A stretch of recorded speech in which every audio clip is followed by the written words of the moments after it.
इसको कैसे समझें? इसको ऐसा समझें कि पूरा एग्जिस्टेंस किसी नियम से है, पूरा एग्जिस्टेंस किसी नियम से है।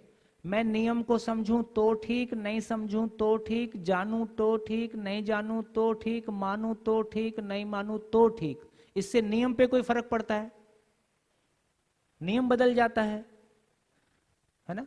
मेरे को पता है कि नहीं पता है मून धरती के चारों तरफ घूमता ही है, मेरे को पता है कि नहीं पता है धरती गोल है, मैं चपटी बोलता रहूं, इससे धरती को कोई फर्क नहीं पड़ता है ना?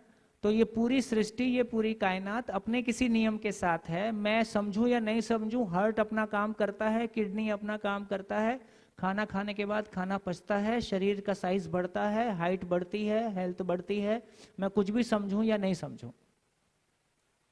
तो इसका मतलब है कि ये सृष्टि किसी नियम से काम कर रही है, उस नियम की समझ होने का नाम समाधान है।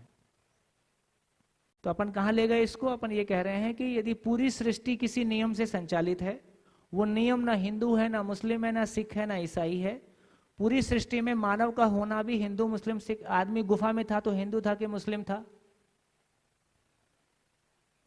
है ना? तो आप पाएंगे कि वो तो मानव ही था, ये ठप्पाकरण बाद में हुआ। जब ऐसे हम सारा देखते हैं तो ये बात समझ में आई कि यदि बहुत एक निरपेक्ष दृष्टि से देखें, थोड़ा सा पीछे खड़े होकर देखें, तो पूरी सृष्टि किसी नियम से है।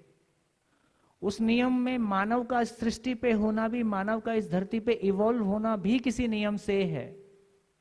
इस शरीर के होने में मानव का कोई योगदान नहीं, है ना? इस जीवन में सोचने समझने की क्षमता का होने में भी मानव का कोई योगदान नहीं, धरती पे मानव के होने में भी मानव का कोई योगदान नहीं।